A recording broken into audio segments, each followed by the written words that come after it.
அனைவருக்கும் வணக்கம். நம் ஆலய ஓம் சேனலில் படவேடு பகுதியின் வரலாறு, சிறப்புகள் மற்றும் இங்குள்ள 10க்கும் மேற்பட்ட பழைய கோயில்களை பற்றிய விவரங்களை புண்ணிய பூமி படவேடு என்ற பெயரில் ஒரு தொடராக பதிவிட்டு வருகிறோம். முதல் பதிவில் நாம் படவேடு வரலாற்று சிறப்புகளை பற்றி பார்த்தோம். அதன் தொடர்ச்சியாக இன்றைய பதிவில் படவேடுவில் அமைந்துள்ள அனைத்து கோயில்கள் பற்றிய விவரங்களை சுருக்கமாக பார்ப்போம். இதுவரை நம் ஆலய ஓம் சேனலை சப்ஸ்கிரைப் செய்யாதவர்கள் கமெண்ட் பாக்ஸில் உள்ள லிங்கை கிளிக் செய்து சப்ஸ்கிரைப் செய்து கொள்ளுங்கள். முதல் மற்றும் பிரதான கோயில் ரேணுகாம்பாள் திருக்கோயில். இந்த கோயிலை பற்றிய விவரங்களை விரிவாக நம் ஆலய ஓம் சேனலில் ஏற்கனவே பதிவிட்டுள்ளோம். அடுத்து வீர ஆஞ்சநேயர் திருக்கோயில். இத்திருத்தலம் ரேணுகாம்பாள் கோயிலுக்கு மேற்கு திசையில் சற்று எதிரே உள்ள சாலையில் அமைந்துள்ளது. இங்குள்ள ஆஞ்சநேயர் சுமார் 8 அடி உயரத்தில் நின்ற கோலத்தில் தரிசனம் தருகிறார். அடுத்து யோக ராமச்சந்திரமூர்த்தி திருக்கோயில். இந்த கோயில் வீர ஆஞ்சநேயர் கோயில் உள்ள சாலையை கடந்து சென்றால் சுமார் 1 கிலோமீட்டர் தொலைவில் அமைந்துள்ளது. இங்கு ராமர் கோதண்டம் இல்லாமல் யோக நிலையில் அமர்ந்திருப்பது சிறப்பு. யோகராமர் திருக்கோயிலுக்கு அருகில் ரிஷி கோயில் அமைந்துள்ளது. அடுத்து அம்மையப்ப ஈஸ்வர் கோயில் ரேணுகாம்பாள் கோயிலுக்கு மேற்கே 1 கிலோமீட்டர் தொலைவில் அமைந்துள்ளது. இங்குள்ள மூலவர் அம்மையப்ப ஈஸ்வரர் சம்புவராயர் மன்னர்களின் குலதெய்வம் என்று கூறப்படுகிறது. அடுத்து ரேணுகாம்பாள் கோயிலுக்கே மேற்கே சுமார் 2 கிலோமீட்டர் தொலைவில் அமைந்துள்ள மற்றுமொரு சிவன் கோயில் சதாசிவம் திருக்கோயில். படவேடுவில் 2 வரதராஜ பெருமாள் கோயில்கள் அமைந்துள்ளன.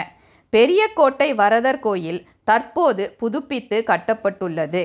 இங்குள்ள வரதராஜ பெருமாள் காஞ்சி வரதராஜ பெருமாள் போன்று தோற்றம் அளிக்கிறார். சின்னக்கோட்டை வரதர் கோயில் வயல்கள் மற்றும் மரங்கள் சூழ்ந்த பகுதியில் உள்ளது. அடுத்து ராமநாதபுரம் என்ற மலைப்பகுதியில் அமைந்துள்ள லட்சுமி நரசிம்மர் திருக்கோயில். வாகனங்கள் செல்ல வசதியாக சாலை உள்ளது. யோகராமர் கோயிலுக்கு செல்லும் வழியிலிருந்து இடதுபுற பாதையில் செல்ல வேண்டும். ரேணுகாம்பாள் கோயிலில் இருந்து சுமார் 5 கிலோமீட்டர் தொலைவில் உள்ளது. இந்த கோயிலின் சிறப்பு என்னவென்றால் லக்ஷ்மி தாயார் நரசிம்மருக்கு வலதுபுறம் அமர்ந்திருக்கிறாள். அடுத்து நட்சத்திர குன்று மலையில் உள்ள முருகர் கோயில். மலைப்பாதையில் ஏறி செல்ல வேண்டும். இங்கு போகர் பிரதிஷ்டை செய்த வேல் மட்டுமே உள்ளது. அடுத்து ரேணுகாம்பாள் கோயிலுக்கு வடக்கு திசையில் உள்ள கோயில்கள். சுமார் 3 கிலோமீட்டர் தொலைவில் கோதண்டராமர் திருக்கோயில் உள்ளது.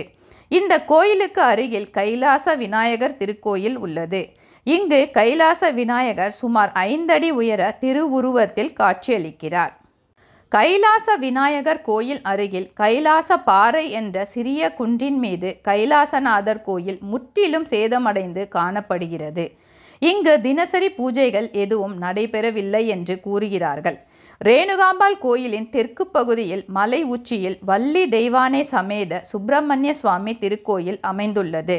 சுமார் 300 படிகள் கொண்ட பாதையை கடந்து சென்றால் கோயிலை அடையலாம். இங்குள்ள முருகர் மயில் மீது நின்ற கோலத்தில் காட்சியளிப்பதை வேறெங்கும் காண முடியாது. இத்திருக்கோயில் காலை மட்டுமே திறக்கப்பட்டு பூஜைகள் நடைபெறுகின்றன. இறுதியாக நாம் காண இருப்பது 2000 அடி உயரத்தில் உள்ள கோட்டை மலை என்று அழைக்கப்படும் மலையின் உச்சியில் அமைந்துள்ள வேணுகோபால சுவாமி திருக்கோயில். இத்திருக்கோயில் சனிக்கிழமையில் மட்டுமே திறந்திருக்கும். இங்கு மூலவர் வேணுகோபால சுவாமி பாமா ருக்மணியுடன் கையில் புல்லாங்குழல் வாசித்தபடி காட்சியளிக்கிறார். பக்தர்கள் படவேடுவில் உள்ள அனைத்து கோயில்களையும் தரிசனம் செய்ய வேண்டுமென்றால் குறைந்தது 2 நாட்கள் ஆகும்.